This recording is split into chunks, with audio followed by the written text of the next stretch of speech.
নমস্কার, আমি যাদবপুর কেন্দ্রের প্রার্থী ডক্টর চন্দ্রচূড় গোস্বামী অখিল ভারত হিন্দু মহাসভার পক্ষ থেকে আমি আপনাদেরকে প্রতিনিধিত্ব করছি।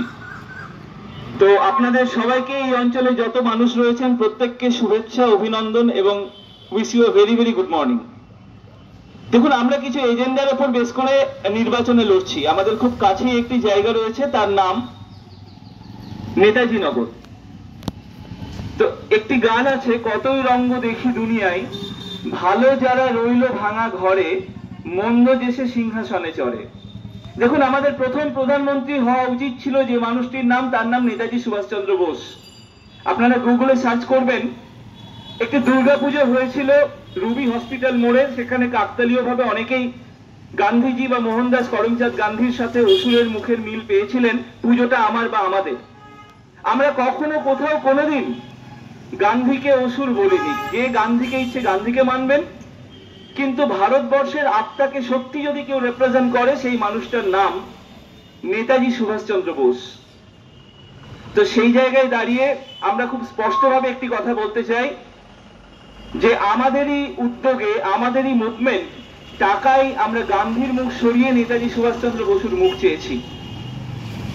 দেখুন, ভারতবর্ষের বিরোধীরা একত্রিত না হতে পারলে সবাই জানে যে মোদিজি খুব ভালো রেজাল্ট করবেন লোকসভায়, আর আমাদের পশ্চিমবঙ্গে মমতা দেবীর প্রতি যদি মানুষের আস্থা থাকে তিনিও খুব ভালো রেজাল্ট করবেন। কিন্তু একটি মাত্র কেন্দ্র, যাদবপুর কেন্দ্র, যেখানে আমি আপনাদের ঘরের ছেলে ডক্টর চন্দ্রচূড় গোস্বামী আপনাদের রিপ্রেজেন্টেটিভ হয়ে এখানে নির্বাচনে অংশগ্রহণ করছি।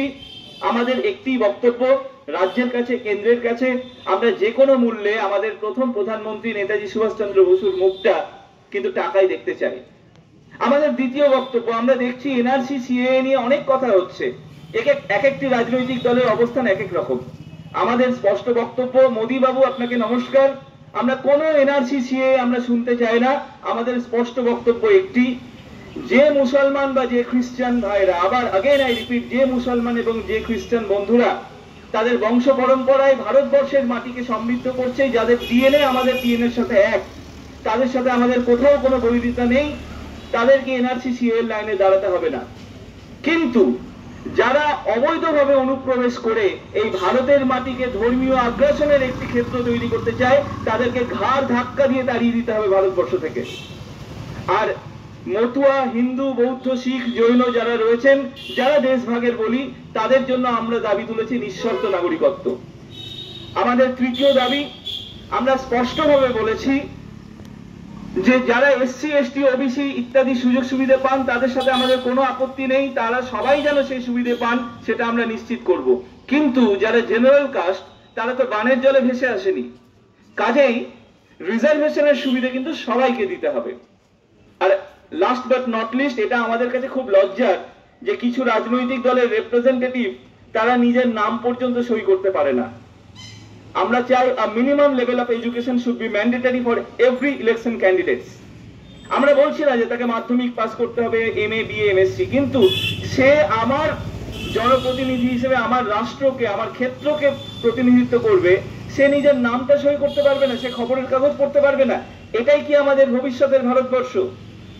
আমাদের এই দাবিগুলোকে আপনারা অবশ্যই সমর্থন করুন।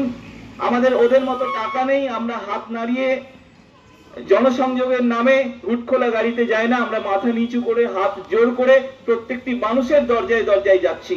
আগামী যাদবপুরের নির্বাচন, আপনারা অবশ্যই আমাকে, আপনাদের ঘরের ছেলে চন্দ্রচূড় গোস্বামীকে ভোট দিন। আপনাদের প্রতিটি ভোট কিন্তু আগামী দিনে ভারতবর্ষের দিশা পরিবর্তন করবে। জয় হিন্দ, জয় ভারত।